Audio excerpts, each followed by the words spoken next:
It's so lovely to see everybody this afternoon for a special UC Santa Cruz Summer Laser Talks.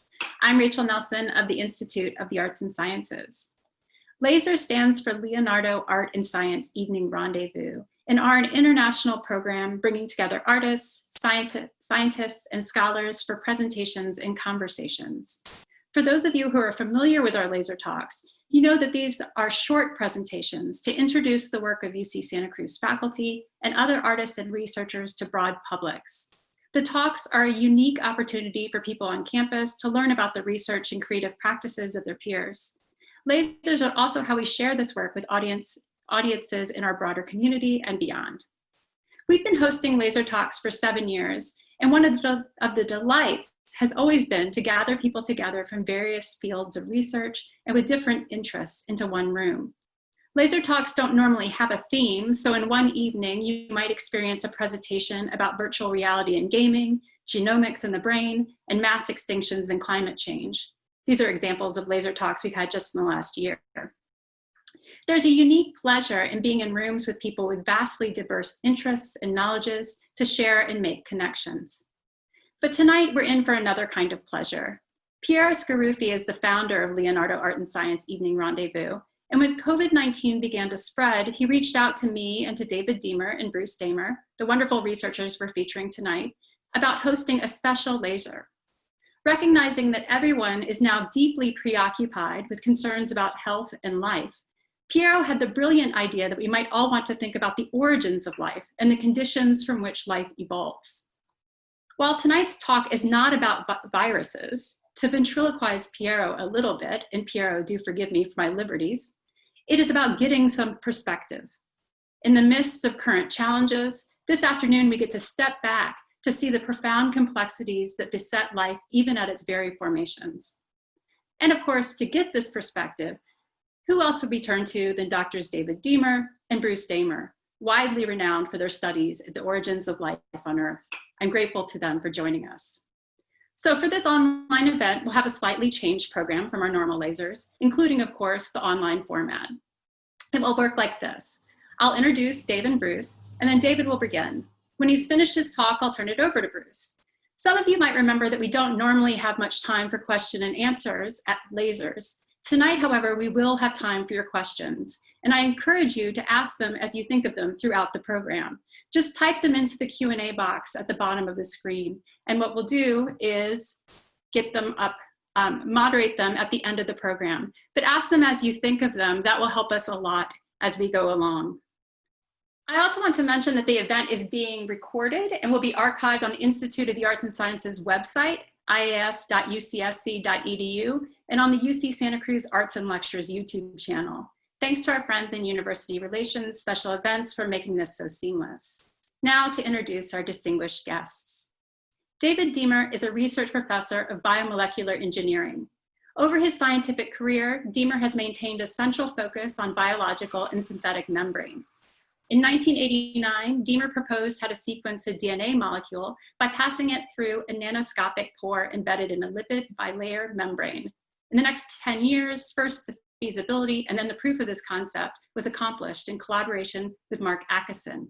In 2014, Oxford Nanopore Technology developed a device which utilizes nanopore sequencing concepts and patents developed by the Acheson and Deamer research groups.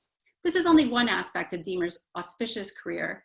He also investigates the compounds and polymer systems which give rise to the first living cells, which you'll learn more about tonight with this, how this research continues today. Deamer is the author or co-author of 200 research papers and review articles, and the author and editor of 12 books, including Resembling Life, 2019, published by Oxford University Press. His research has been featured in NOVA and National Geographic programs related to artificial life and the origin of life. David Deamer has collaborated with Bruce Damer on the question of the origin of life for 10 years. And Dr. Bruce Damer is an astrobiologist, and with Deamer has published, it's good, the Damer and Deamer, that's probably why they worked together for 10 years, has published the coupled phases model for the origin of life and the terrestrial origin of life hypothesis. This is perhaps the first end-to-end model proposed for life's origins. Damer has also contributed over 20 years of mission simulation and design for NASA and other space agencies on the related question of how life might begin on other worlds, and how to extend life and human civilization into our solar system. He began his career in the 1980s, developing some of the earliest user interfaces for personal computers, and led a community in the 1990s, bringing the first multi-user virtual worlds to the internet. Damer has chronicled the history of computing in his Digibarn Computer Museum and curates archives of countercultural figures such as Dr. Timothy Leary, Terence McKenna, and others. He currently serves as principal scientist at Digital Space, associate researcher at UC Santa Cruz Department of Biomolecular Engineering, associate of the NASA Astrobiology Center, member of the International Society for the Study of the Origin of Life, and founding director of the Contact Consortium. I could continue about both of these people, and clearly this is going to be a treat, so let's turn to David Deamer, and don't forget to ask questions as we go along. Thanks. Thank you for that nice introduction. And I assume you can hear me okay, is that right? All right, I'm going to bring up the first set of slides that I'm going to speak from. And this is Bruce and I doing an experiment. We were up in Bumpass Hell on Mount Lassen. And in the background, this is a few years ago, in the background you see this steaming outbreak of volcanism in Mount Lassen National Park. It's just about a few hours drive north of where we are right here in Santa Cruz. So this is a lot of fun to do this kind of work. We get out in the wild, and you're going to hear about Bruce's adventures in New Zealand in his part of the talk. So let's see what we want to talk about here. And what I want to talk about is the fact that life begins with chemistry. We all are a set of chemical reactions. We call them metabolism. Life must have had chemicals available when it began. And we have just now begun to realize where those chemicals could have come from to give rise to the origin of life. So in 1969, September 1969, in the little town of Murchison, Australia, a giant fireball crashed into the atmosphere, exploded over the town, and scattered stones, something like 100 kilograms of stones all around the little town of Murchison. Now the townspeople, of course, heard this explosion. They raced out, began to pick up stones. They were hot. There was sort of a funny smell in the air, a smoky smell, because these things had really been hot, as you can see in this little bolide that I have on the slide. That, by the way, is not the Murchison meteorite. I had to Photoshop in another bolide to make that slide to illustrate what it must have looked like back then. So we have had 3 of these stones come through my lab here at UC Santa Cruz, and this is the first one we got. It's about a golf ball sized piece of black rock. You could hardly tell it from other rocks if it was mixed in along the seashore, but you probably would recognize it as a little different because it has this fusion crust, and it was traveling pretty fast when it entered the atmosphere and basically got up to almost white heat, several thousand degrees above the temperatures that we are used to down here on the Earth. So it melted the surface of the stone, but the interior stayed the temperature of outer space. And that's really quite extraordinary, because what that means is that the organic chemicals that we now know were in the stone came through intact. Even though the surface was very high temperature, the organic compounds were intact. So a piece of this came to NASA Ames, just over the hill from where we're sitting here in Santa Cruz. And Keith Venvelden, back in 1971, led a team who analyzed the organic compounds in the carbonaceous meteorite. We call the Murchison meteorite. And what you can see in this slide is a piece of the meteorite that's broken open. This is another chunk that came through my lab. And it sort of gives you a little pie chart of the organic compounds that are present in this meteorite. About 1.5% is what we call kerogen. This is a coal-like polymer of polycyclic compounds that really is the major fraction of organic compounds in the meteorite. That's not very interesting, but what is interesting is all this soluble organic material. As you can see, it's about 0.1% of the mass of the meteorite. When that is analyzed, you discover that about half of it is carboxylic acids. You might not know that term, but you certainly know the sour taste of vinegar. And vinegar, in fact, is given is sour taste by acetic acid, which is one of the simplest carboxylic acids. Has a carboxyl group on the end of a short strand of carbon atoms, and that's why we call it a carboxylic acid. Some of these get to be pretty long. They get all the way up to the length of soap molecules. When we wash our hands with soap, that's also a carboxylic acid. And it's very important for the story I'm going to tell you, because soap molecules do something special. Look at some of the others there. There are amino acids. That's about 50 parts per million. That's the same compounds that make up the proteins that compose the human body and all other life on Earth. There's amides and aliphatic hydrocarbons. That's a kind of a oily stuff, like gasoline is an aliphatic hydrocarbon. And that's what gave it the meteorite the smell when it landed. Some of these hydrocarbons were baking off from the heat, and the townspeople smelled that when they picked up these pieces of the Murchison meteorite. Then there's a bunch of other compounds, aldehydes and alcohols and amines. And look over clear down at the bottom, you see purines. This thing has the pieces of nucleic acids in it. Purines are the molecules that compose DNA and RNA. And here they are being delivered from outer space. They're about 5 billion years old, and they are delivered to the Earth. And here we see this veritable chemical laboratory of organic compounds that are just what we needed to get life started. So keep that in mind now.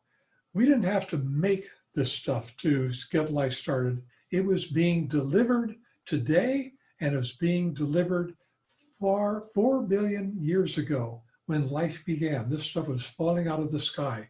And we think that's part of the story of how life could begin on the Earth, because here are the chemicals required. Okay, now you're going to hear me talk over a little bit of jazz music that I thought sort of jazzed up this, what you're seeing. These are lipids. On the left is dry lipid, and on the right, water has been added. And the water causes the lipid to self-assemble into these beautiful membranous structures that you see there. And of course, they sort of dance along with the music. They turn into these little round structures we call lipid vesicles off to the left side of the screen. The amazing thing is that if I looked at the meteorite, we see the same kinds of membranes forming. These are the kinds of membranes that would have been available on the early Earth 4 billion years ago for the compartments that would have made the cells available that we must have had for the earliest forms of life. And there they are. They're hollow. We know that because we can capture a fluorescent dye inside. You can see that off on the right-hand side, that yellow fluorescence captured inside. These compartments are required for the origin of cellular life, and they can be delivered on carbonaceous meteorites and other carbonaceous material that was falling to the Earth while the Earth was accreting. And it's still happening today. That's why we're quite certain that these kinds of compounds were being delivered. Now the next slide shows what soap molecules can do. Decanoic acid is one of the compounds in the meteorite. It's a 10-carbon carboxylic acid, and it can separate away from a soap solution to form what we call vesicles. Probably everybody that's listening has blown soap bubbles. These are microscopic vesicles that you're seeing. Instead of air inside, they have water inside. And in that water was some DNA. The way we made these little, what we call protocells, was to dry down some DNA along with this decanoic acid, the soap molecule. when you rehydrate it, the DNA has been trapped inside. We think that that's the simplest way for big molecules to have been trapped in membranous compartments to give rise to the origin of cellular life. So there we are. It's as easy as that. You simply go through a wet-dry cycle. Now, where could wet-dry cycles occur? Not in the ocean. That's why we think that life may have begun in hot springs rather than in the ocean. You cannot have wet-dry cycles in the ocean, and here we are making protocells easily by just taking fresh water, putting it through this wet-dry cycle, and capturing DNA. So the next few slides that I'm going to show you are going to talk about wet-dry cycles on the early Earth and how we can make molecules like DNA using wet-dry cycles. Here's a video of the early Earth. Let's see if I can get it started here. This was made for us by an Australian artist showing what we think the Earth was like 4 billion years ago, before life began. There were geysers, there were hot springs, and they were fed by water, fresh water, being distilled from the surrounding salty ocean and falling as rain on these volcanic land masses. This is the kind of thing we see up at Bumpass Hell, these little puddles of water. And those puddles can go through wet-dry cycles. They can evaporate and they can be refilled. They evaporate and be refilled, for instance, by this geyser that's working away in the background. At the edges of the water goes up and down, and that can be one of the kinds of wet-dry cycles that we're talking about. Now then, I told you that we need to make molecules like nucleic acids, molecules like DNA and RNA to get life started. Using wet-dry cycles in the laboratory, we have made what we think is DNA by doing nothing more than putting in the monomers of DNA, in this case, D, AMP, and TMP. Those are 2 of the 4 monomers in DNA. That's called adenosine monophosphate and thymidine monophosphate, AMP and TMP. Those are the monomers. We have a fluorescent stain called DAPI there that stains DNA. And what we've done is to put decanoic acid together with those monomers through 4 wet-dry cycles. Look over at the upper left. Those are the membranes being produced by the decanoic acid mixed in with another molecule that's also 10 carbons long. It makes these membranes a little bit more stable. We put it through 1 cycle, and we begin to see little fluorescence accumulating inside the vesicles. We put it into 2 cycles, 3 cycles, you see more and more fluorescence. And after only 4 one-hour cycles, wet-dry cycles, we see what we think is DNA accumulating inside those vesicles. So that was done in our laboratory right here, UC Santa Cruz. We've labeled that DNA radioactively with a radioactive phosphate, and we can see the DNA appearing in what we call gel electrophoresis, just as though it's real DNA. So it's extraordinary to think that it could be as simple as that to get DNA and RNA to form by wet-dry cycles on volcanic landmasses. So that's the story we're telling now. It's a hypothesis. I don't think it should be accepted yet. It's a hypothesis that can be tested. One of the ways we're testing it is to visit real hot springs. Bruce and I were in New Zealand in February of this year, and we were doing experiments in Hell's Gate, which is one of the hot springs on the North Island of New Zealand. So got its name by Bernard Shaw. George Bernard Shaw visited this area in the 1930s, and he named this Hell's Gate. So even today, Bernard Shaw has still left his mark on culture, I guess. So we are going to be doing experiments in this hot spring, and Bruce is going to be telling you what happens when we run wet-dry cycles in a real hot spring. To sum up, I just want to go over the story as we were telling it.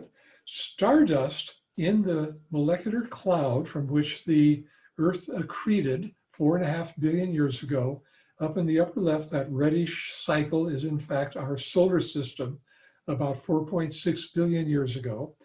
The solar system at that time was made up of lots of dust particles. And these dust particles are composed of minerals. And there is an ice layer on the dust particles that you can see. In the presence of UV light, that ice, which has other organic compounds in it, can synthesize the stuff that we see in the meteorite. So this is where we think the organic compounds in the meteorite came from, by UV photochemistry occurring in the dust particles surrounding the sun on the early Earth. That is the dust that accretes into comets and planetesimals, and finally into planets. So you see that last arrow coming down from the comets and planetesimals and meteorites falling to the Earth, and that's delivering these organic compounds. So that is where we think the organic chemistry on the early Earth gave rise to life. We know that this happened a long time ago because Bruce and I have also visited Western Australia, where we looked out into a place called Shark Bay in Western Australia, and we saw these strange rocks called stromatolites. These are formed by bacteria, by microbial mats. They make layers of mineralized rock that we can see here now actually being produced today in saltwater in Shark Bay. A few hundred miles from Shark Bay, we can go up into the Pilbara and we can see fossil stromatolites that are 3.5 billion years old. This is the earliest evidence we have of life on the Earth. And it's quite extraordinary that we can still see this story evolving in our heads and in real life. And we're trying to figure out how life began to make the organisms that produce those stromatolites. Now it's Bruce's turn, and he's going to tell you the rest of the story. Bruce, take it away. Wonderful. Thank you for setting the stage for the next actors, actresses, directors, and props to come on. And I was interested also to share with you live, since this is a little bit like going back to school. We're almost back to school, but we'll all be online back to school. Here's my show and tell for today. What I'm holding up here is that aforementioned stromatolite that Dave talked about just at the end there. And it's actually, if I hold it close to the camera, you can see these ridges formed here. And those are laid down by those microbial communities. This one's from a lake shore 3 billion years ago. And it was basically a mudstone. And you can actually sort of see the gray of all the clays in there. It's all folded up.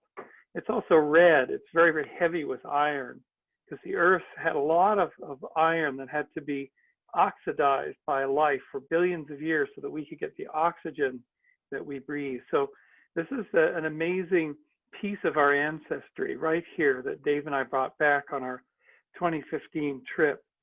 And also using the miracle of Zoom smell-o-vision, what we have here, just hold this up, is a ground up piece of one of the meteorites in our lab, the Murray meteorite, that Dave put in an acidic buffer. And even now, after letting hundreds of people smell it, I'll let you all smell it, and then I'll smell it, it has that smokiness. It's the oldest vintage you'll smell. It's all of those aromatic hydrocarbons released from this carbonaceous chondrite from the early solar system, 4.6 billion years old. This smell is older than the actual Earth itself. But it's sort of, in a sense, it's a real ground truth about our approach, that these organic compounds were being delivered onto the early Earth. So let's now share my screen. And we'll start our show. So part of the big picture, the rest of the story, started with Charles Darwin. And here he is, and later in life, this is probably when he's close to 80 years old, but when he was in his 70s in 1871, he wrote a letter to his friend Joseph Hooker, in which he's made a very famous, now famous statement. But if, and what a big if we could conceive in some warm little pond somewhere with all sorts of ammonia, phosphoric salts, light, heat, electricity, etc. And this was his warm little pond statement, where he intuited that life could start in this environment of a warm little pond. Warm so it would help with the chemistry, little so it would keep the concentration up for the compounds. Victorian science was doing a lot of chemistry. And people know that part of the sentence, but the second part is what inspires us and is less known. He goes on to say that a protein compound was chemically formed, ready to undergo still more complex changes. And this describes the approach that we've taken, forming a polymer like RNA, DNA, or protein, and enabling it to get more complex, longer, bigger, interact with other polymers. And in the 21st century, this is called an away from equilibrium system. And Charles Darwin had this intuition in 1871. Can you imagine that? So what are the properties of the land-based scenario? If we're seeking the Goldilocks pond, Darwin's warm little pond, say the condition that is just perfect for the chemistry, not too hot, not too cold. Well, here's a cutaway landscape. And here is where we might find our Goldilocks pond, called where the Goldilocks chemistry can happen. Perhaps it's a pool that's warmed by a hydrothermal field. It has fluctuations. It has a geyser. It's not too large, not too small. It has a complex system. Maybe it has feeding from above, but it's also able to collect material from the atmosphere that can wash in. And through time, we feel that life can start under these Goldilocks conditions and then adapt to a landscape gradually until it can actually adapt to the extreme environment of the ocean. The ocean's very hard on membranes. It's hard on reactions. It doesn't have the wet-dry cycling, it has salt. So we need to have adaptation of life to make it robust enough to support life in the intertidal zone. So it's a opposite view of the traditional view of life starting in the oceans and crawling out onto the landscape. So these are all the wonderful properties of a landscape. It can collect, concentrate, cycle organic material, then allow early life to adapt to stresses, and then it can be distributed easily. So this is, in a sense, the original fitness landscape for the establishment of robust microbial life on the Earth. And this is backed up by converging lines of evidence. The first being, Dave mentioned, the rock record. When we went to Australia with our colleagues in 2015, they showed us geyserite, and that's the ripply rock on the left, laid down by an ancient hot spring. And within that geyserite is evidence of microbial activity 3.5 billion years ago. Here's some more subsurface stromatolite I picked up in 2016. Here's some of that lakeshore stromatolite with this telltale overlapping patterns from wave action. And as Dave showed you, here is living stromatolite today. So if you sort of go backward in the rock record, you kind of go uphill and find living communities preserved in hot spring environments. As Dave also pointed out, meteoritic input would have been essential for a life on land. Here's the Murchison meteorite. And also recently, the Europeans have visited this comet, which in the dust off the comet is 40% organic compound. So this immense amount of organic material. If this feedstock material fell in the oceans, it would simply be diluted. But if it falls on land, it can become concentrated. So what we did in 2018 and then repeated in February, went back to Hell's Gate that Dave just mentioned, and we placed experiments directly into a hot spring pool there, which could get our temperature up to about 90 degrees.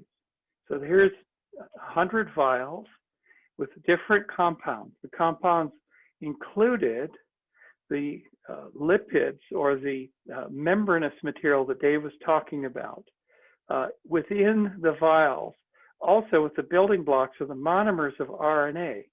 And this is a vial that I took out to put some more water in it to undergo the wet-dry cycling. And for a moment, I just checked on the vial, and you can see those filmy, sort of translucent layers. That's the films of lipid that is squeezing together the monomers and baking the system, allowing those monomers to form polymers of an RNA-like polymer. So bringing all this material back to the lab at UC Santa Cruz, we found that indeed, now here's a gel electrophoresis result of a laboratory on the left of laboratory wet-dry cycling, and here's the product. These smudges indicate that we have polymers in the 100 to 200 chain length range, maybe up to about 500. And so that's the hot spring conditions replicating what we could do in the laboratory. So it's really important to go and do things in the field in the messy environment. Nature is your greatest teacher and your greatest challenge in doing science sometimes. But we feel we've done that. We've reproduced this twice now, and so that'll be going into publication soon. Let's look at how all of this came out. It's just a case of weird science. Leading American scientist Dr. Bruce Damer is at Rotorua's Hell's Gate, conducting research trials aiming to answer the age-old question, how did we get here? It's very exciting. It's 21st century science, revolutionary science to watch. If we can find this cycle, it's the engine of creation, effectively. Also that we came not from an individual, not from competing individuals, but from a network, a collaborative community was at the tap root of the tree of life. Dr. Damer's research could turn previous origins of life science on its head. He's testing whether hot springs on land may have been the starting point for life itself. Dr. Damer's searching for RNA, a nucleic acid, and the basis of all living cells. So what we think is that RNA could have been the first polymer that life synthesized first at random in a process like this, and then picked through selection, through these cycling protocells, which we're doing here in the hot spring, picked ones that worked. For years, scientists had accepted the theory that life began in hydrothermal vents in the ocean.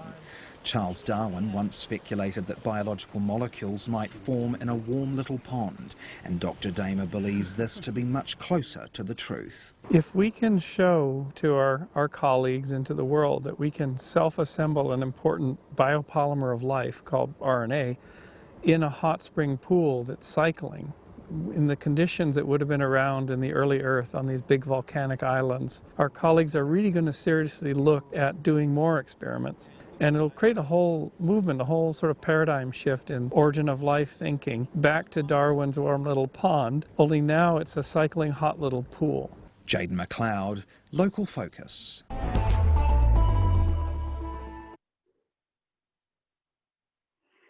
So there you have it. That's what it looked like 2 years ago at Hell's Gate in Rotorua, New Zealand. And so in recent work, we repeated these experiments in a number of different ways, and we're actually able to see the protocells under the microscope in some of the samples. And this was the original slide that Dave showed, how the RNA polymer can get trapped inside these little bubbles in wet-dry cycling. And what that sets up is a kind of roulette wheel at the origin of life. Because what you really want to do is you want to form a lot of objects, trillions of them, and subject them to tests, to selection, such that some of them get a little more functional. That's really, in a sense, the bootstrap, how to boot life up. So let's see how we can create, how this pool can create, in a sense, an engine of molecular evolution through the cycling of these protocells. So here's our engine. So we start in a hot spring pool. On the upper left, we dry down, so you can see those little films. We add a drop of that hot spring water. It wets and buds off of the films, little protocells. And we can see how the dry looks under a freeze fracture here. The wet is budding off protocells, encapsulating the polymers that were made in the dry phase. And then the delivery of surviving protocells back down to the bottom of the pool. And the surviving protocells are somehow stabilized by the polymers that are in them. So therefore, the polymers go along for the ride, and they can carry on another cycle, and they can get more complex. They could get templated or elongated, so that Charles Darwin's idea that you have to form a polymer like a protein and make it more complex happens in this environment. So when they're down at the bottom of the pool, we see this collection of protocells, sort of like a sludge almost. It's more like a gel. And we think that that sludge can produce the interactions that we need between individual protocells that don't do much, that can't live on their own, but that can do a little bit and exchange with other protocells that are in this mass, and that forms what is called the progenote, the transitional unit that can carry protocells from their simple passive self-assembled form into complex living microbial cells. So let's put it all together. The big picture, a hot spring origin of life. This is a diagram we developed over about 3 years, shows it all, shows synthesis of organic compounds in space, their delivery and accumulation on the Earth and the volcanic caldera on the early Earth 4 billion years ago. Organics are now assembling into membranous structures like vesicles and getting concentrated in these pools that are fluctuating. And some of this material finds itself into a geyser-driven pool at step number 4 here, which does this wonderful engine. It does this cycle, wet, dry, and moist cycling. So life can start. So the functions of life can be lifted into existence. When this material, perhaps the progenote, perhaps early life, is moved out of the pool just simply by being washed downstream, it will encounter dilute rivers and lakes. And it has to then learn and be selected to capture its energy, not from the cycling pool, not from the heat and chemicals in the pool, but from sunlight. So some sort of photosynthesis has to emerge. Along with that, probably the first cell divisions will happen. Because if you get all this photosynthetic machinery and genetic machinery, even though it's rickety, it has to be reliably given from one protocell to its daughter cells. So you get cell division, and that's a big chasm to cross.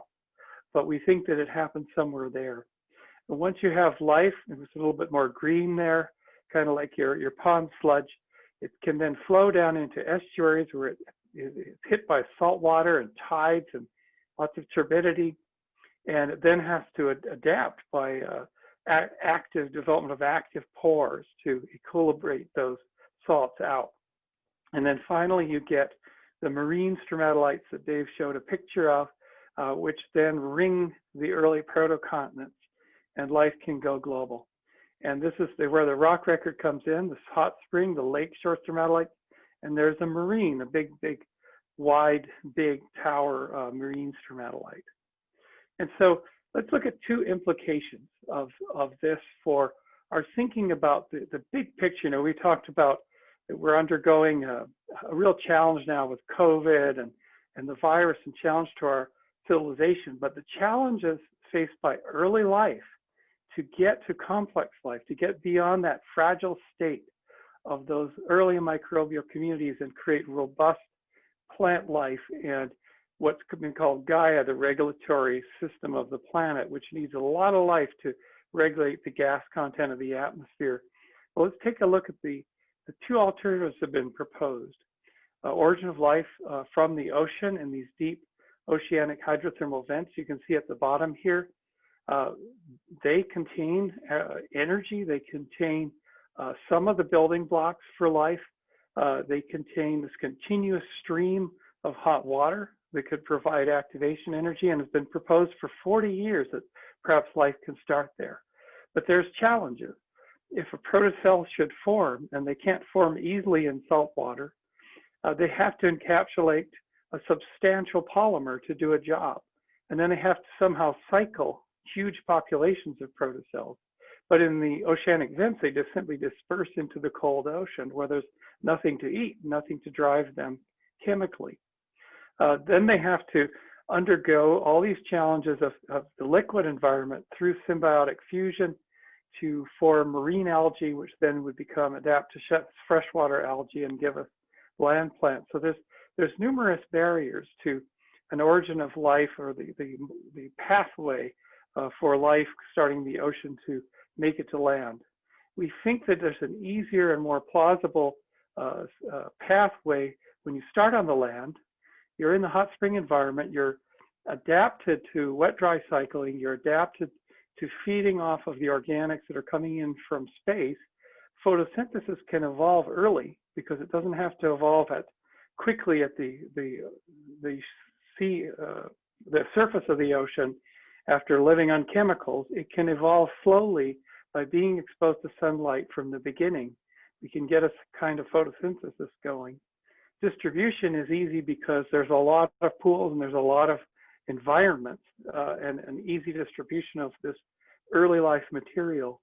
Symbiotic fusion may be also enabled by the fact that things are crowded together in small aqueous volumes.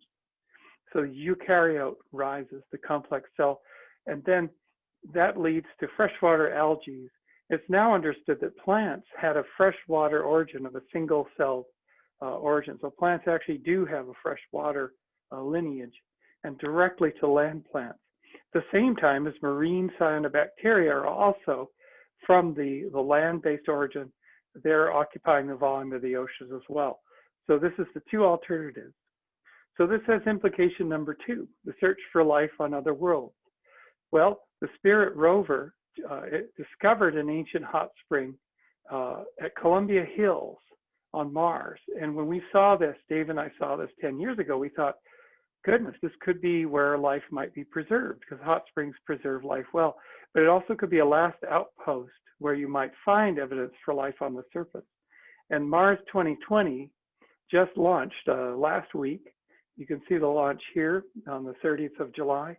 And it's going to be going to Jezero Crater, but it's going to be looking for environments like this turned up by Spirit. This white stuff is opaline silica turned up at Columbia Hills. Here are these silica nodules, which if they find them at Jezero Crater, they're suggestive of hot spring activity. So what does this tell us about life on other worlds? We believe that to start life anywhere, so here's a red dwarf with a planet around it, perhaps with sort of a notion of how life might look there, that you have to have polymers, because if you haven't got polymers, you don't have information and you don't have functions. Those polymers have to get together into an encapsulation, into some kind of vesicle, some kind of protocell, and then you have to subject them to lots of selection, lots of them. And that we feel that really the only viable chemistries that can do this are aqueous carbon chemistry in a cycling pool that has to have exposure to the atmosphere. Unless an alternate chemistry is proposed and tested, this is perhaps the requirement, but you have to form really long polymers. So life can start on Mars, but what about Enceladus? What about Europa? Well, these are ocean worlds with an ice shell that's 20 to 30 kilometers thick. And underneath there's an ocean, and then there may be hydrothermal activity at the rock layer. But there can be no wet-dry cycling in such a deep ocean. There's no surface exposure. So perhaps life can't start there. And this is our hypothesis. But these worlds still may be habitable, in that if life was somehow delivered from outside, it would find its place into a place energetically rich enough and chemically rich enough to survive in the ocean. So just concluding here, some of the public interest in this hypothesis has grown. This is in recent years, this is a Scientific American cover story from August 2017, and they did a wonderful job on what they called the Genesis landscape. Sorry. And you can see they did it as a spiral, starting with the wet on the blue, and then the tan is dry, and then this gradual opening of this population of protocells in a gel, and the protocells becoming more complex, as Charles Darwin was describing for us, or challenging us. And just 2 months 3 months ago, Astrobiology, which is a journal for our field, featured this as the lead article, and this is a cover art that also was done by Ryan Norkus, showing this whole scene as a sort of a realistic Hollywood movie prop. So with that, I'd like to acknowledge our collaborators, of course, Australia, New Zealand, and Canada, Georgia Tech, Paris, University of Washington, and several other supporters, and of course NASA, a big support of this work as well over the years, and thank my collaborator David Deamer, and to thank Laser for hosting the two of us back to back in this unusual format, and look forward to your questions. That was fascinating. And I have to say that the questions have just kept coming in the entire time. So I think that one of the first thing that people started, immediately asking questions about were about the compounds in the meteorite, and how do we know, and one of the first questions, was, they contain purines, but not pyrimidines. So is that the case? Yeah, purines are by far more common in the Murchison than pyrimidines. And it's just, we don't understand the chemistry of how these things came to be, but that's just an observation at this point. Certainly, there are 2 pyrimidine nucleotides and 2 purines that make up nucleic acid. So we had to get pyrimidines from someplace. And there have been some recent work showing that all 4 of these compounds can be produced actually using wet-dry cycling as part of the process. At least in the laboratory, they've been produced under what we call simulated prebiotic conditions. So another question, or there's kind of a 2-part question in here, is how do we know the compounds such as purines are from extraterrestrial sources? What protections were in place for the analysis? And let me ask you the other thing too. And then how common or inevitable is it for proto-biological compounds to form in the universe? Does it take rare conditions? Okay, one of those I can answer with some authority, but the other I'm just going to speculate. So let's take the first one. How do we know that these aren't contaminants? That comes down to a special technique related to the fact that different isotopes have different amounts on the Earth and in outer space. For instance, the ocean has deuterium to hydrogen ratio at a certain ratio, okay? But the ratio, that same ratio in the meteoritic organics is vastly different. So that's one clue that these could not be a contaminant from biology on the Earth. It's truly outer space stuff. The same with carbon. There's a difference in the way that carbon isotopes appear in the meteorite compared to what we have here on Earth. So that answers the question about contamination. It's just absolutely certain that these are real in the meteorite and were somehow produced in outer space. Then the second question is, how common might this be? We can look out into outer space with radio telescopes, and they're now good enough so that the spectrum in the microwave region actually can show us spectral diagrams that are specific for certain kinds of organic carbon compounds. And we've seen well over 100 organic carbon compounds in outer space now, including things like acetic acid, ethanol is out there, amino acids, there's 1 amino acid that's been reported, and that list goes on and on. Those same sorts of organics are also in comets. We can see in that 40% of the cometary material that Bruce pointed out is organic material that had to have been produced early in the solar system history. So I'm going to give you one more question about this, the organic materials. So are these organic materials evenly distributed in the asteroid rock matrix or associated with grain surfaces, or where are they located? Okay, is that on Earth and in outer space? I think because it's distributed, yeah, that's a good question. I don't know. Yes. Okay, in the rock record here on Earth, we can see things called kerogen going way back in time, but we cannot be certain that they are anything extraterrestrial. It's probably leftover organic material from life back several billion years ago.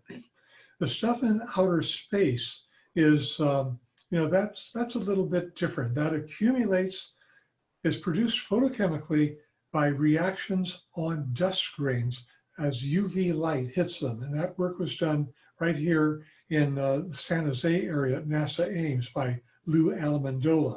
And that's generally accepted that these organic compounds can be produced in outer space. They are brought to the early solar system on dust particles. They accrete into comets and planetesimals that then have preserved that material for 4.5 billion years. So that's all pretty confident about that story now. So here's a kind of slightly different question, but if the hallmarks of life, or it reads the question, are replication and metabolism, don't we have to get those DNA vesicles to metabolize? Do we have a clue as to how that happens? Yeah, metabolism is a big gap in our understanding. How that could have gotten started is just a huge question. We have a few laboratories specializing in trying to figure out how that could have happened. It gets pretty complicated because metabolism is in fact a enzyme catalyzed process on terrestrial life. And thousands of metabolic reactions are being catalyzed by enzymes. So how did that get started? Well, the best guess is, and this is just a guess, that these reactions, simple versions of these reactions, were going on in the environment of the early Earth. For example, the people that are proponents of the hydrothermal vents say that the hydrothermal vents have energy that could drive a primitive form of metabolism in which carbon dioxide goes energetically uphill to become something like what we call formic acid. It's a very simple carboxylic acid. And that's been demonstrated in the laboratory by our friend and colleague Nick Lane, who works at University College London. So they're making kind of baby steps towards setting up metabolism. Other laboratories are being more ambitious. They're just trying to do it under laboratory conditions. And there's a laboratory in Germany that has seen some of the reactions of the glycolysis, which is a primary metabolic pathway in all life on Earth. And they've been able to get those reactions to work individually, again, in what we call simulated prebiotic conditions. So these are baby steps. We don't know yet how metabolism really got started. So Bruce, I think this question was for you, because someone says, what does last outpost for life mean? So the interesting thing is planets, and this is it's a humbling thing we've discovered since the Kepler mission.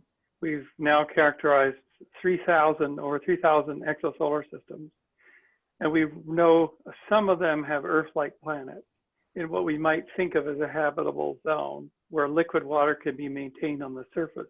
But if we look at our own solar system, Mars certainly had some form of liquid water in its early history, but it's gone. It's evaporated into a cold, dry atmosphere. There's ice caps. So the surface of Mars has become non-habitable for life. It's highly irradiated. It's super dry.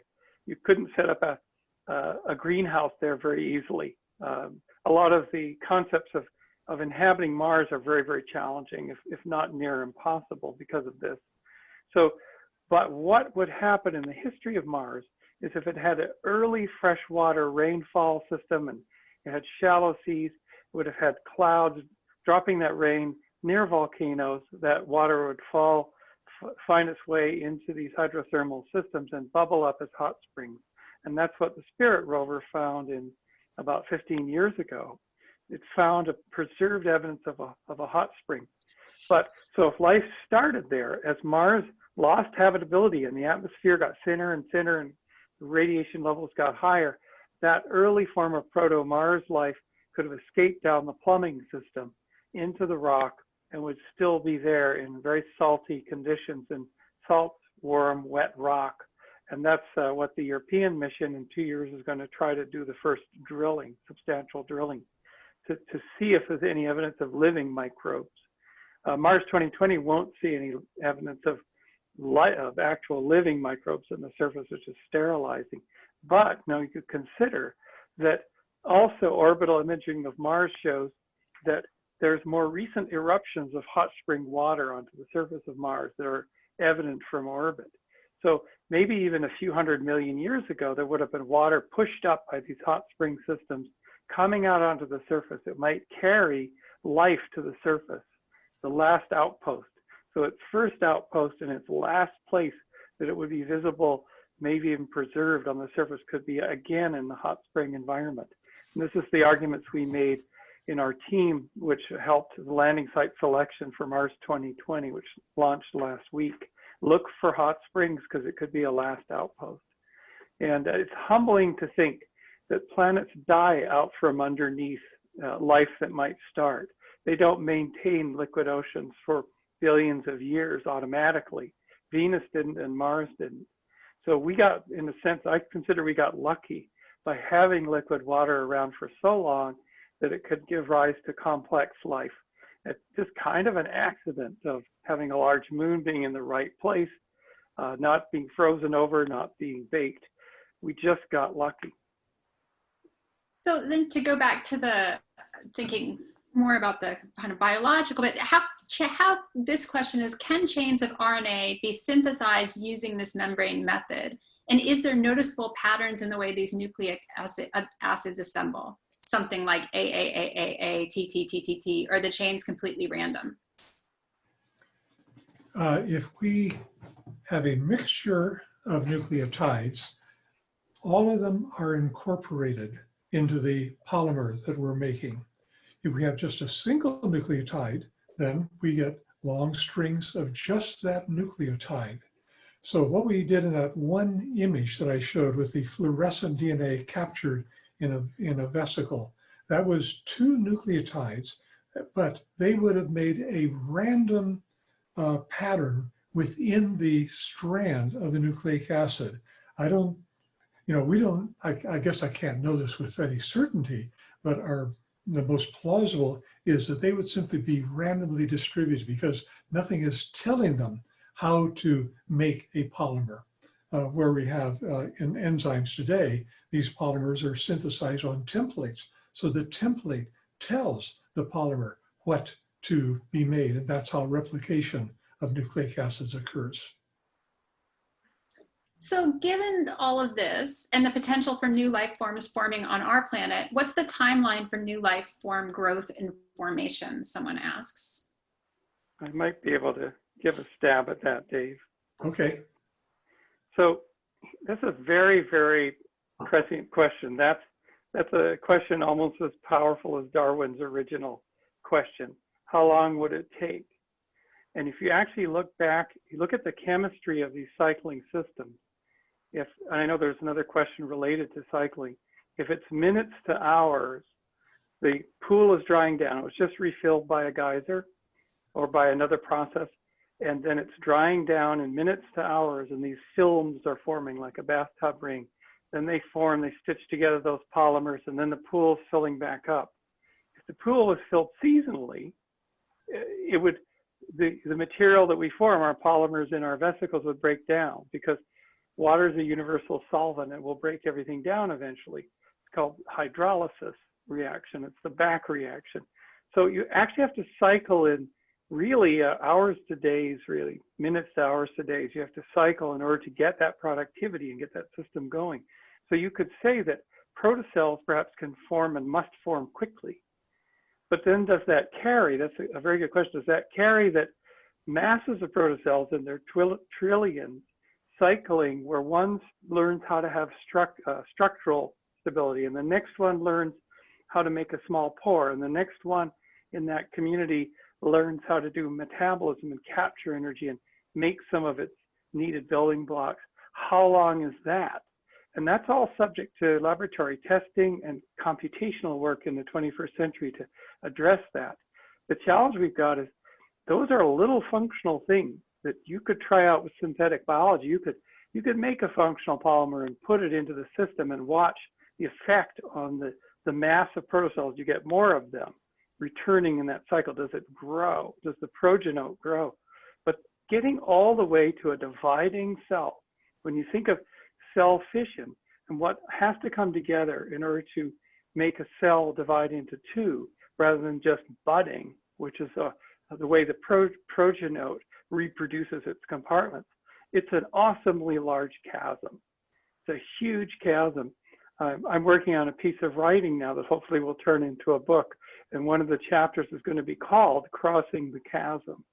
And what it's going to do is it's going to start with the minimum viable dividing protocell. It's now a living cell. We're calling that living. And work backwards and see all of those pieces and how they have to come together through selection in these cycling systems to give us that first able to divide cell with its own genetic complement reliably copied. And reliable is the real challenge here. Getting things to work from a messy system that's not very reliable, does not have a lot of enzymes and catalysts, getting it to do the job just good enough. And Manfred Eigen was, and Peter Schuster were mentioned in the questions there, and they came up with this idea of error catastrophes, that if you have an error in your copying, and it's a small one, it will soon accumulate into a catastrophe and the whole system goes to muck. So the hypercycle work they did in the 70s is important here. So in this hopeful book that will be available to all of you, it will address all of the complexities of the booting up of the network of life, of the computer operating system or the internet of life, all the services that have to start and come into being with self-writing code to create that microbial community. It's an awesome, awesomely fun intellectual exercise, and I'm hoping the young people watching today will pick this up in their careers, as many now already are. That makes me actually want to jump in and ask you about the fact that the kind of unconventional modes by which you're doing your testing and things like that. Because I know that David pointed out before that you know, you've led him to take paths that he wouldn't normally have taken. So do you want to talk a little bit about that? When Dave and I met 10 years ago, I was the computational theorist, complexity scientist. I just finished my PhD in combinatorial systems that can complexify. And Dave had done his work up to the point where he had a system of protocells that could complexify. And we both understood we needed a cycling system. And I'll never forget the day that I was over at Dave's house here in Bonnie Doon for tea. And I was drawing out a machine that we could actually run by computer that would inject into little vials systems of membranous vesicles and the monomers, and then test and then sequence the little polymers that we got on and then recycle it. And he said, come with me. And he took me into another room where there was this rotating disc that they had just built on campus. A machine shop had done it. And it was going to have 24 positions and a drying station and a wetting station. And that was at the very beginning of our collaboration. And I realized at that point, it was one of those magic moments in science where two people came together at precisely the right moment, with precisely different backgrounds, the same dream and the same approach. And it's been a partnership ever since. So what I've brought in is the concept that the origin of life is not just a project for chemists. It's a project for computer scientists as well. And in fact, in another section of the book I'm putting together, there will be implications for artificial intelligence and machine learning. Because if we can discover the processes by which emergence, and there's a question here on emergence as well, the very process of emergence, things that come out of nothing but through cycling, functions, data, patterns that come out of emergence, if we can see that live under the microscope, empirically, in chemistry, we can derive principles that will allow us to build much more powerful machine learning and computer vision, AI, search, any kind of a machine learning system. And we actually started having conversations with Google's Office of the CTO last year, who recognized that. They said, you guys are, if you can discover that Genesis engine, we can embed it inside of the internet. So starting out with Dave realizing that the origin of life is a bootstrapping problem as much in computer science as it is in chemistry, now it looks like computer science will take the empirical results back to bootstrap a new generation of AI. It's interesting. There's so many questions too about the kind of links, like what comes, you know, how these kind of things are. So maybe we can switch to this question, which is, while clearly you're positing RNA is the original basis of life, you suggest that short components of DNA encapsulated are probably formed in some of your experiments. What are the hurdles to full confirmation of this, and how do you expect to? That's a toughie. The RNA world got named after ribozymes were discovered. Back in the word RNA world was, I think, 1986. Ribozymes are pieces of RNA that have catalytic activity. And that was a major discovery, because suddenly we had not just protein enzymes, we also had ribozymes that had functional roles in life today. So that just took the world by storm. Everybody wanted to do ribozymes. And it turned out to be a very fine hypothesis, because there were many, many tests of it, and it kept holding together. Just for example, a big surprise is that the ribosome, which was worked out here, the structure was worked out by Harry Noller here and other laboratories. Other labs got the Nobel Prize for their work on that. It turns out that the ribosome right at the center, that is a ribozyme that is making the protein, the bonds between amino acids that make proteins.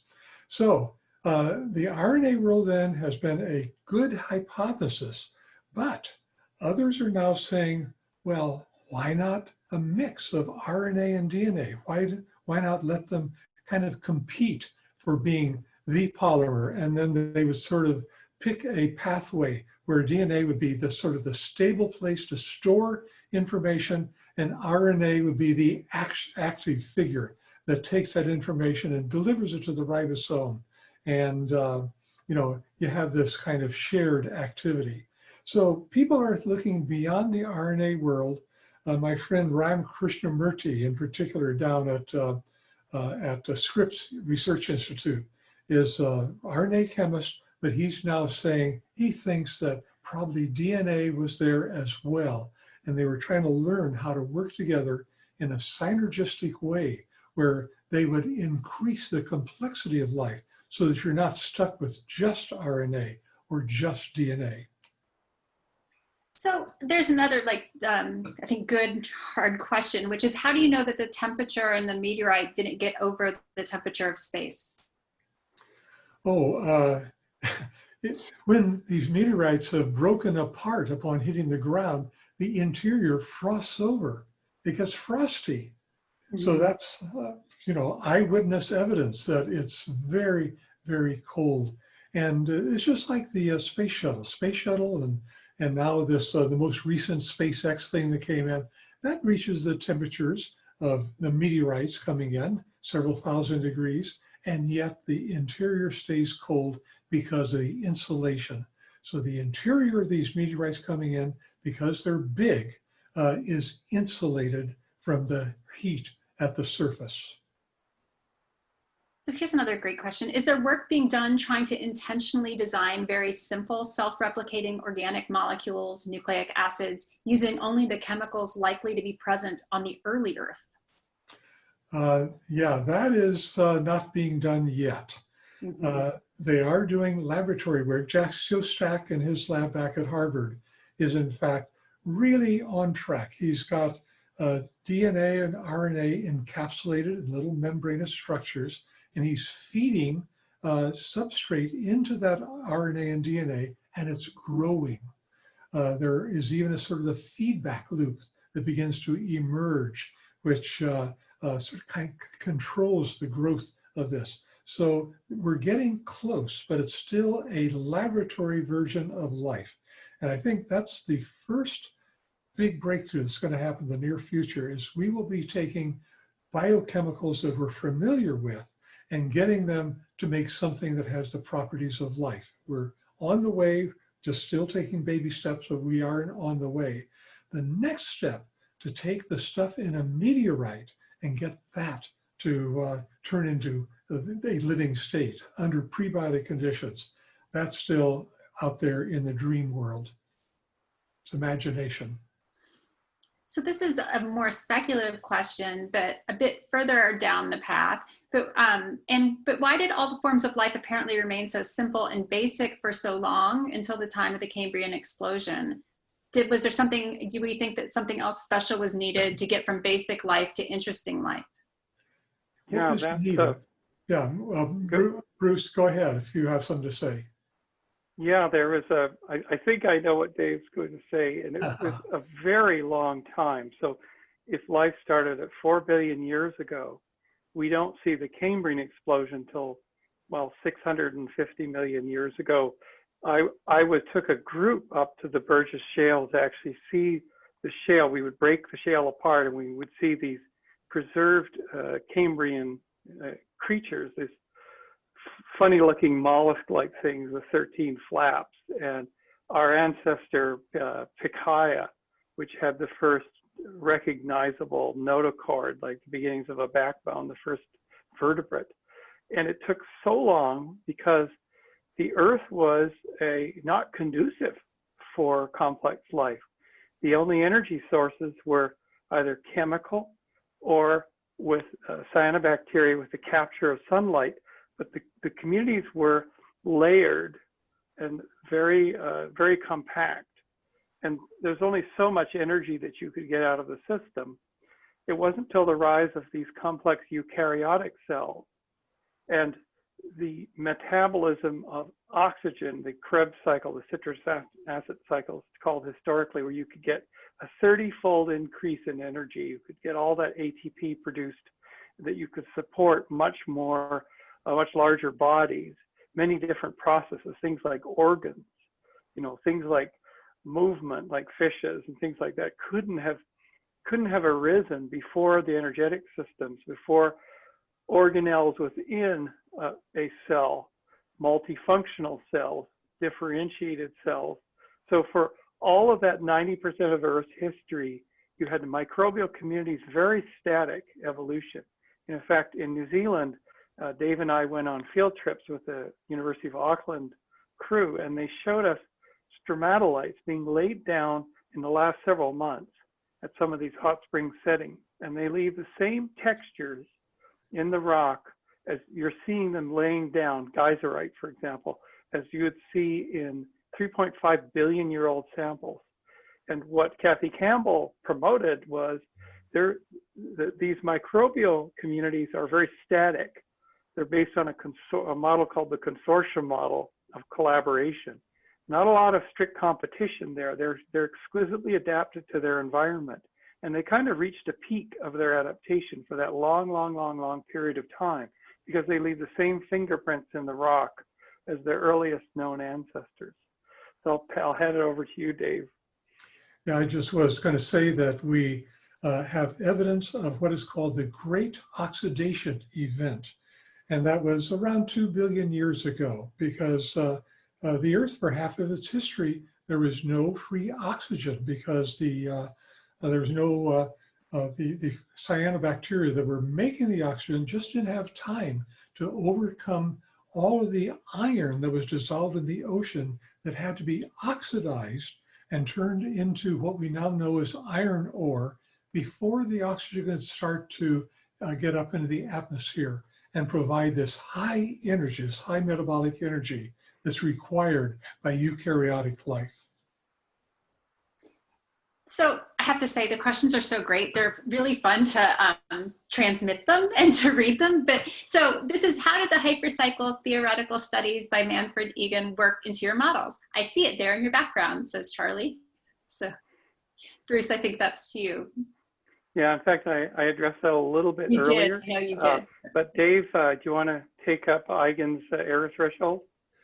Well, it's pretty complicated to understand it in the detail that I can put it forward. But you can imagine, suppose I'm talking to Bruce, and I'm giving him a very clear conversational signal. He begins to understand every word that I state, except that once in a while the cars become lost in traffic. And notice that I inserted noise in the signal, and suddenly the information content that I was passing along got lost. Well, that's what can happen in an error catastrophe. Bruce, if he was trying to understand what I was saying, suddenly it wouldn't be the keyboard talking to the coffee cup on my desk because the signal is lost. So that is basically a metaphor for what Eigen was saying.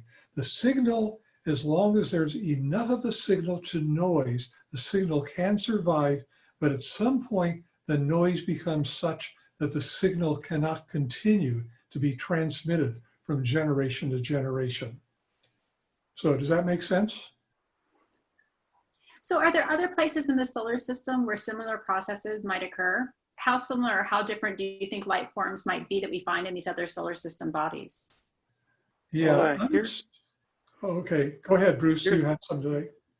Here's a good one. We already talked about Mars, and we know that because the Curiosity rover has been roving for the last several years through a salty lake bed on its journey to Mount Sharp. And so there's clear evidence that there was a lake there. And Mars 2020 Perseverance is headed to an actual clear lake, a delta that was laid down in a lake in a crater on Mars. So we know that Mars was Earth-like. Venus, we are guessing, because Venus would have lost its atmosphere through evaporation into the oceans, into a very heavy atmosphere, and then lost the hydrogen due to solar wind and now has a CO2 atmosphere. So we don't know. Venus has volcanism. But another place in the solar system it's Earth-like, but it's much more frigid is Titan. So Titan it's a moon of Saturn, and it has a thick hydrocarbon atmosphere. It has clouds, it has rainfall, but the rainfall is liquid hydrocarbon compounds. It has clear lakes, you might even call them oceans a little bit, or seas of hydrocarbons. I guess it's methane or ethane. The rocks are made of water ice. The hard rock is water ice. The Huygens probe, which landed and lasted for a period of time, went down on a chute, landed on the surface from the Cassini mission, a breathtakingly successful mission, actually took pictures of these landscapes. Well, from orbit, using penetrating through the clouds of Titan, we can see lake shores that almost have what Chris McKay has called a bathtub ring, where the hydrocarbons have dried down and left material on the edge, as though there's wet dry cycling happening on Titan itself. Now, if you ask Chris and some of the other scientists about life starting in that environment, they might say it's challenging because the energy that is available is very low. These are cryogenic temperatures. And you would have to go back to some kind of a metric, like how do you form polymers? How do you get them together into capsules for selection? Someone would have to propose and to test such a chemistry. Can you do it at those temperatures? Now, of course, they might also suggest that under the ice rock surface, there might be liquid water where it's a little bit warmed up and heated. But then you have this problem of the wet dry cycling. So it may come down to finding rocky worlds like the Earth or Mars through exoplanet studies and trying to study whatever we could garner, whatever atmospheric composition they have, trying to estimate the numbers of them. And people will often ask me, well, there's trillions of Earth-like worlds. Surely life must start. And my answer is yes, if this hypothesis is correct, becomes a theory, that yes, life can start, microbial life can start, given enough time, given enough cycles and enough runway, microbial life can start. The challenge is that the planets are unstable. Their orbits are unstable, they lose their atmospheres like Mars.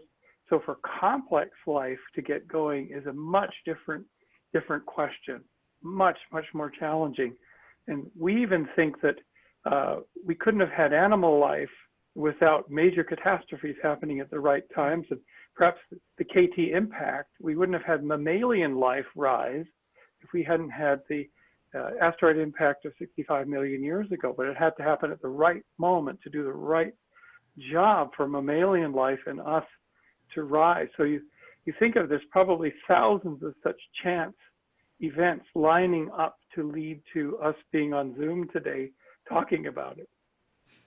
So I have two more questions I'm going to put. There's a few more than that, but I think I'm going to try to get two more in. So the first one is, there's a substantial amount of phosphate in Murchison, but it's nearly all insoluble. Do your volcanic regions have slightly low pHs that could release this phosphate due to low oxygen in the early Earth?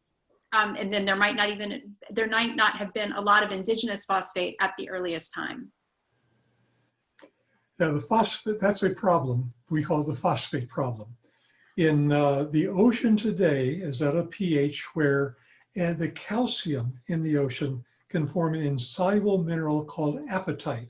This, by the way, is the same mineral that our teeth are made of and our bones are made of. It's a mineral that we've made use of as living organisms. So the question is, where could phosphate come from on the early Earth if it's all bound up in this highly insoluble apatite? And whoever asked that question was on the right track, because anybody that's gone to the dentist to get a cavity filled knows for a fact that a small change in pH toward being a little bit more acidic, down to about pH 4.5, will dissolve the calcium phosphate.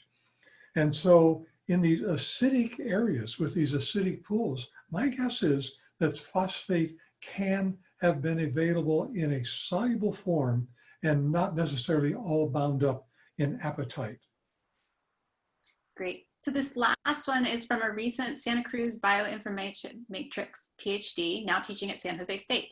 Is 3 the only possibility for codon lengths? On different worlds, could life have been based on length, like 4 codons, sorry. We need the triplet code because we're using 20 amino acids. And that gives you plenty of coding power and plus a little extra. Some amino acids have several triplet codes that will code for them if you look at the genetic code. So life elsewhere is probably going to use amino acids, we imagine, but I'm not at all confident that it's going to be the same set that we use. In fact, we're still discovering a few funny amino acids in weird forms of life that go beyond the 20 that we thought we knew about. So I think if you are going to have fairly complex life, you probably need more than 1 amino acid for sure. That doesn't have enough information. Probably get up around 10. Now this is interesting because the Murchison meteorite has 10 amino acids that are the same as what we use. There's about 70 amino acids in the Murchison meteorite, 10 of which are glycine, alanine, serine, aspartic acid, just goes on and on. So it could be that life, very primitive life, could have made it with 10 amino acids. And if that's the case, then you don't need a triplet code.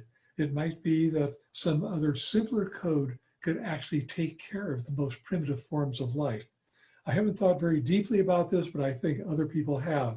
That's just my intuition that 10 amino acids might take fewer than triplet codes.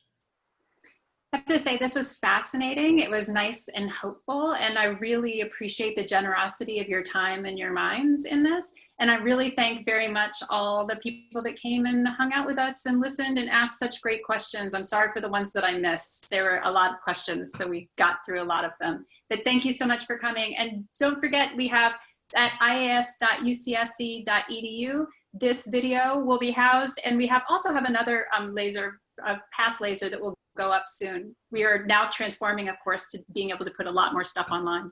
So thank you so much for coming, and we'll see you again soon.